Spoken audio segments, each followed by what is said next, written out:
Hello à tous, c'est Marie. Aujourd'hui on se retrouve pour la partie 2 de ma FAQ sur les étudiantes d'échange. Vous aviez beaucoup de questions, donc du coup j'ai fait deux parties. Donc je vous mettrai le lien vers la partie 1 dans la boîte de description en dessous de la vidéo pour que vous puissiez aller regarder ça. Avant qu'on passe à vos questions, n'oubliez pas aussi de vous abonner à ma chaîne YouTube juste en dessous de la vidéo et à vous abonner sur Instagram puisque cette semaine il y a un concours sur mon compte. Et du coup c'est tout ce que j'avais à vous dire, donc on passe à la vidéo.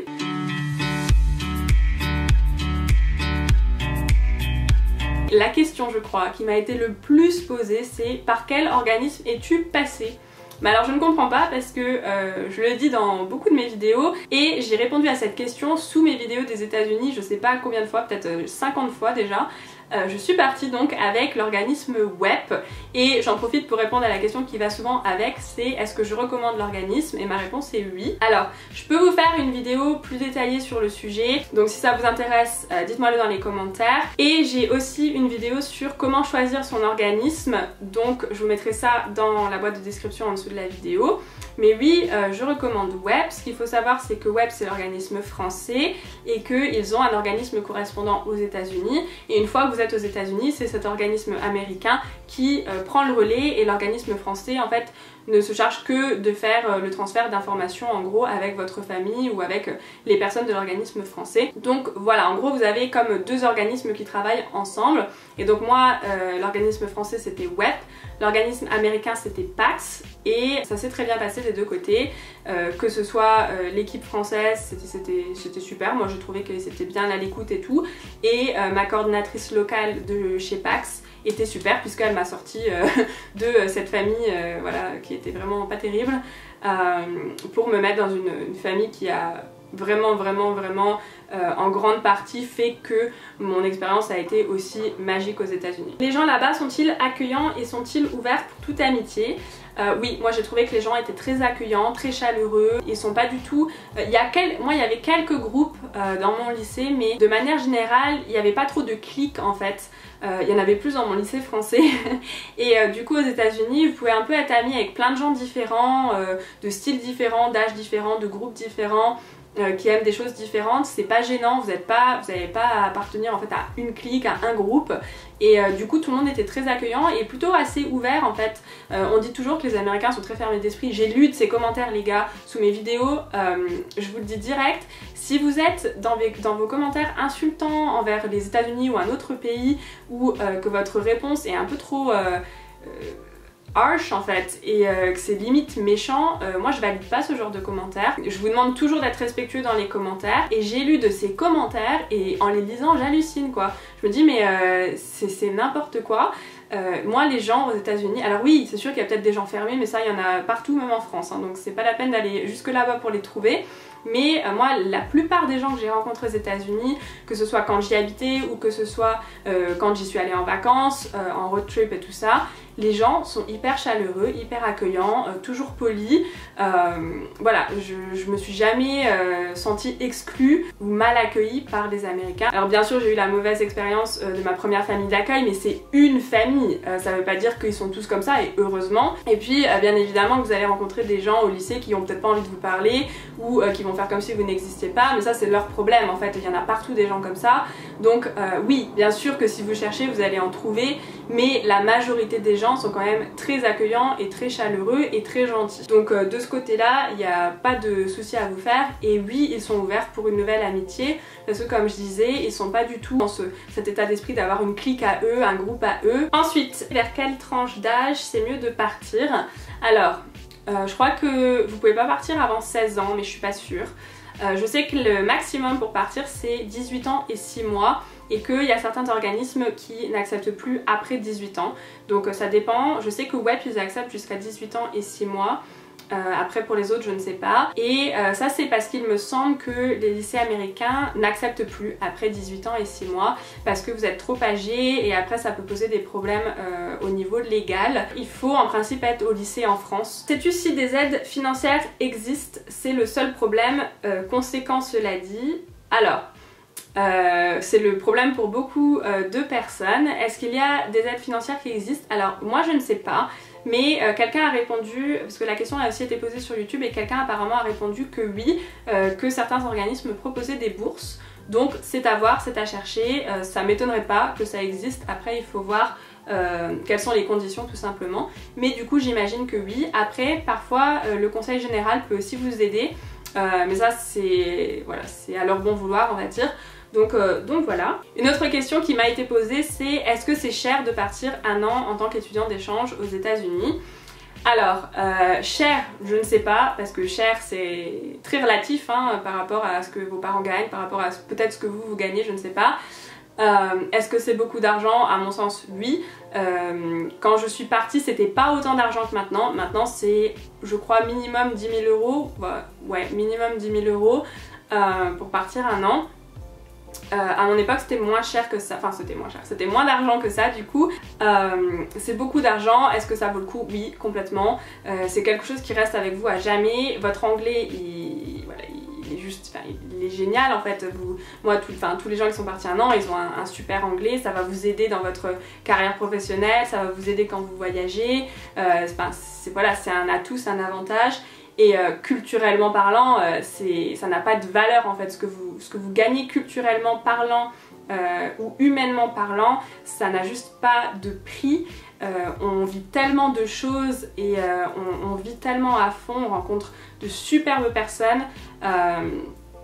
Voilà, pour moi ça vaut complètement le coup. Alors c'est pas une excuse pour les organismes de monter les prix, mais après oui, ça vaut complètement le coup. Ensuite, next question, est-ce que tu as déjà pu visiter une méga church en mode gospel comme dans Sister Act? Alors, ne me blâmez pas, mais Sister Act, je n'ai vu que des parties de ce film, donc je vois tout à fait de quoi elle parle, mais je n'ai pas vu le film en entier. Je n'ai pas visité d'église de ce genre, comme j'ai dit dans ma vidéo précédente, l'église aux États-Unis à laquelle j'allais, c'était plus comme une salle de la commune, un peu comme ça. C'était pas vraiment une église comme nous on l'entend. On allait à l'église, hein, mais c'est juste dans la forme, c'était complètement différent. Et j'ai jamais eu l'expérience du gospel. Je crois pas. Il y a juste une fois quand on est allé à la messe de Pâques où là c'était un peu plus dans cette vibe de gospel, les gens voilà, étaient comme ça, chantaient et tout ça. Là on voyait bien que Pâques c'était une des fêtes les plus importantes et on était un peu plus dans cette vibe gospel et tout ça. Mais sinon non, le vrai, on va dire le vrai entre guillemets gospel comme dans Sister Act, non. Et enfin, dernière question, quelles sont les plus grosses différences que tu aies pu remarquer entre la France et les États-Unis? Alors déjà je vais vous mettre sous la vidéo ma playlist parce qu'il y a plusieurs vidéos que j'avais faites justement en parlant des différences entre la France et les États-Unis. C'est bien évidemment toujours par rapport à mon expérience, hein, ça peut changer d'un état à un autre, d'une ville à un autre. Les États-Unis c'est très très grand donc il y a plein de variantes de plein de choses. Mais voilà, pour les plus grosses différences en tout cas que moi j'ai vécues, elles sont dans ces vidéos là. Mais pour vous répondre ici, c'est difficile de toutes les nommer, mais je dirais déjà le lycée. Enfin, le lycée sans aucun doute, c'est une des plus grosses différences avec la France. Ça n'a rien à voir d'aller au lycée aux États-Unis et d'aller au lycée en France, c'est deux mondes complètement différents. Ensuite il y a pour moi les repas, la façon de manger. Dans ma famille d'accueil ils commandaient beaucoup à l'extérieur, ils se faisaient beaucoup livrer. Et le type de plat que ma mère d'accueil pouvait cuisiner quand on cuisinait n'avait rien à voir avec les plats français. Donc la cuisine de manière générale est très différente et on se rend compte qu'en France on est un pays très axé sur la cuisine, très axé sur le fait qu'on cuisine vraiment avec des bons ingrédients, qu'on se fait très peu livrer, ce genre de choses.